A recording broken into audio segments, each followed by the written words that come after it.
Hey guys, sejam bem-vindos ao Papo Bilíngue, o quadro onde você tem a sua dúvida de inglês respondida. Essas dúvidas aqui foram enviadas pela caixinha de perguntas lá do Instagram. Toda semana eu vou abrir uma caixinha de perguntas lá para que você possa enviar também a sua dúvida e ter ela respondida aqui no YouTube. Então vamos lá para a primeira dúvida. A Rafa Morrim mandou: boa tarde, teacher. Qual a diferença entre might e can? Bom, o can é usado para passar a ideia de habilidade, de que eu consigo fazer alguma coisa.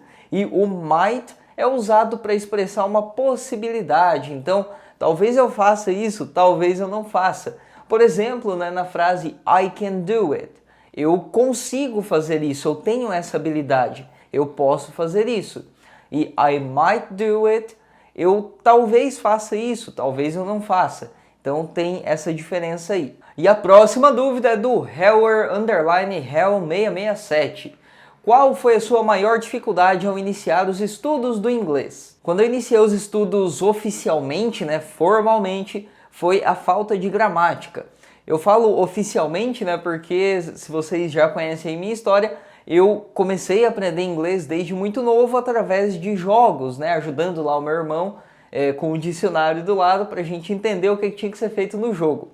Então, quando eu cheguei, quando eu tinha 19 anos, eu entrei numa escola de inglês mesmo, para meio que finalizar, os estudos, aquele conhecimento formal que me faltava. E a maior dificuldade era justamente a gramática, porque eu não tinha estudado de uma forma organizada. Então foi tudo solto mesmo e eu ia juntando conforme eu conseguia. Mas aí, com os estudos formais, daí sim, eu tive essa parte de gramática mais bem construída. E não adianta, porque se você está aprendendo de uma forma mais solta, você não tem esse método, essa estrutura na sua cabeça para poder montar frases, para poder conversar e tal.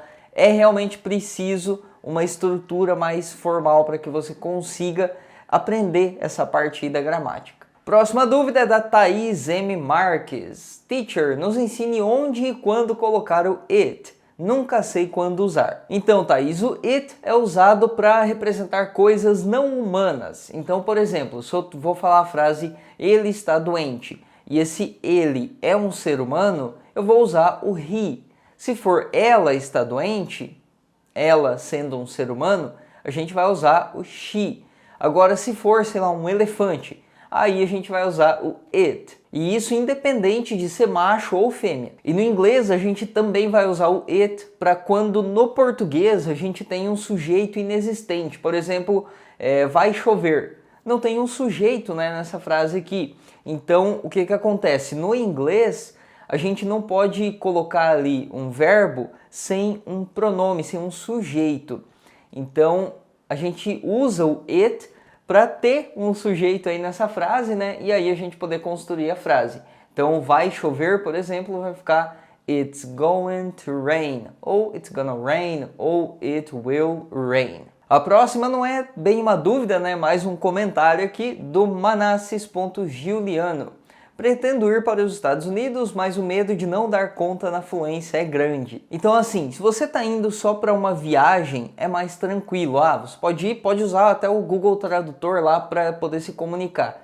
Óbvio, é muito mais tranquilo, se você sabe pelo menos aí o básico do inglês. E se você estiver indo para morar, tem lá as comunidades de brasileiros, mas é a melhor oportunidade que você vai ter para treinar o seu inglês. Então você vai estar lá imerso, o tempo inteiro no inglês, se você quiser. Porque tem gente que vai para fora e acaba ficando só nas comunidades de brasileiros e não fala inglês. Isso também acontece. Então, na verdade, assim, para você ir morar fora, nos Estados Unidos, principalmente, que tem muito brasileiro lá, você não precisa necessariamente falar inglês. Mas se você quiser consumir a cultura deles, se você quiser estar imerso lá no ambiente deles, aí sim você vai precisar de inglês. Só que não tenha isso como um empecilho para você não ir, sendo que esse pode ser o seu sonho, Então você pode ir estudando o seu inglês enquanto está lá mesmo. E isso até vai acelerar bastante o processo. E óbvio, enquanto você está aqui, já vai estudando também, já vai se preparando. Por mais que você aprenda pouco às vezes, esse pouco já vai te ajudar bastante. E a próxima pergunta é do Diniz 2.0. Com o seu método eu consigo sair do zero até ser fluente em quanto tempo? Bom, Diniz, a gente tem dois patamares, né, de comunicação.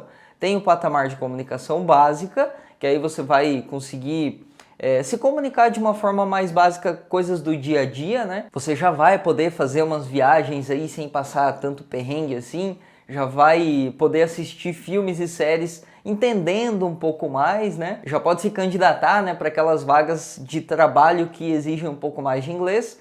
E esse patamar aí, né, da comunicação básica você alcança em 6 meses. É claro, isso contando que você siga o método tudo certinho, que você tenha a sua rotina de estudos bem estruturada, né, conforme a gente instrui lá no curso. E aí tem o patamar da fluência mesmo, né, que aí você vai conseguir conversar com qualquer nativo, tranquilo, não vai ficar travando, né, não vai ficar nervoso. Aí você já pode assistir filmes, séries sem legenda, pode viajar, né, também tranquilo. E para saber em quanto tempo você consegue alcançar, né, esse patamar, seguindo, óbvio, todo o método bem certinho, clica no link que está aqui na descrição, ali você vai ter todas as informações sobre o curso que você quiser, tá? E se você quiser ter a sua dúvida respondida aqui no Papo Bilíngue, vai lá no meu Instagram, fica acompanhando lá. Toda sexta-feira eu abro uma caixinha de perguntas para que você envie lá a sua dúvida que vai ser respondida aqui. O link para o meu Instagram também está aqui na descrição. Goodbye!